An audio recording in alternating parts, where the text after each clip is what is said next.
నమస్తే friends, welcome back to సరాగ రుచులు. ఈరోజు మన వీడియోలో రుచికరమైన బీరకాయ పచ్చడిని టేస్టీగా సింపుల్గా ఎలా తయారు చేయాలో చూపించబోతున్నాను.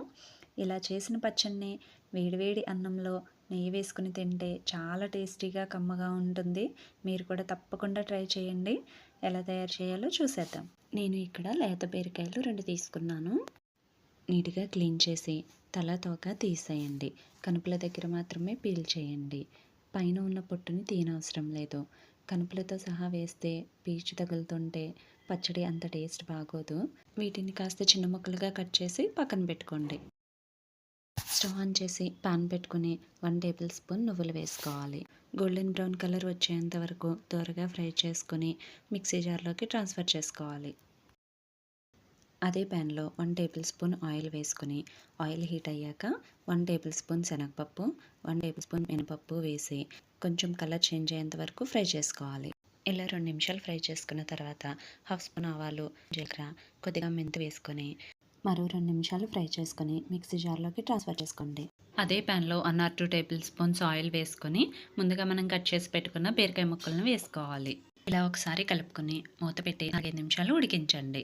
ఇలా ఆయిల్లో ఫ్రై చేయడం వలన బీరకాయ పచ్చడి రుచి అనేది చాలా బాగుంటుంది. ఒక 5 నిమిషాల తర్వాత మూత తీసి చూడండి, ఆయిల్లో చక్కగా మగ్గింది కదా. ఇప్పుడు దీంట్లో 1/2 టీ స్పూన్ పసుపు, రుచికి సరిపడా ఉప్పు, కారంకి తగినన్ని 5, 6 పచ్చిమిర్చి, చిన్న సైజు నిమ్మకాయ అంతా చింతపండుని వేసి ఒకసారి బాగా కలుపుకోండి. ఇలా ఒకసారి కలిపి మూత పెట్టి ఉడికించడం వలన బీరకాయలోని వాటర్ అనేది ఊరి బీరకాయలు చక్కగా ఉడుకుతాయి. మరో 4-5 నిమిషాల తర్వాత చూపిస్తున్నాను. బీరకాయలు, పచ్చిమిర్చి అన్నీ చక్కగా మగ్గాయి కదా. ఇప్పుడు ఇందులో కొద్దిగా కొత్తిమీరను వేసుకుని ఆకు మెత్తబడేంత వరకు ఫ్రై చేసుకుంటే సరిపోతుంది. ఒక మిక్సీ జార్ తీసుకొని ముందుగా మనం ఫ్రై చేసి పెట్టుకున్న నువ్వులు, శనగపప్పు అనే మిక్సీ జార్లో ట్రాన్స్ఫర్ చేసి 4-5 వెల్లుల్లి రొబ్బలను వేసుకుని ఫైన్ పౌడర్లా చేసుకోండి. ఇప్పుడు దీంట్లో మనం ముందుగా వేయించి పెట్టుకున్న బీరకాయ ముక్కలు, పచ్చిమిర్చి ముక్కలు వేసుకొని ఇందాక సాల్ట్ వేసుకుని కదండి, చూసుకొని లైట్గా సాల్ట్ వేసుకొని కొద్దిగా వాటర్ వేసుకొని ఇలా కచ్చాపచ్చాగా మిక్సీ పట్టుకోవాలి. ఇప్పుడు ఈ పచ్చడిని ఒక సర్వింగ్ బౌల్లోకి ట్రాన్స్ఫర్ చేసుకొని తాలింపు పెట్టుకుందాం. స్టవ్ ఆన్ చేసి ప్యాన్ పెట్టుకుని 2 టేబుల్ స్పూన్స్ ఆయిల్ వేసుకోవాలి. ఆయిల్ హీట్ అయ్యాక 1 టేబుల్ స్పూన్ శనగపప్పు, 1/2 టీ స్పూన్ మినపప్పు, 1/2 టీ స్పూన్ ఆవాలు, 1/2 టీ స్పూన్ జీలకర్ర, 2 ఎండుమిర్చి, కొద్దిగా కరివేపాకు వేసుకొని తాలింపును దోరగా వేయించుకోవాలి. ఇలా దోరగా వేగిన తాలింపును పచ్చళ్ళలోకి ట్రాన్స్ఫర్ చేసుకోవాలి.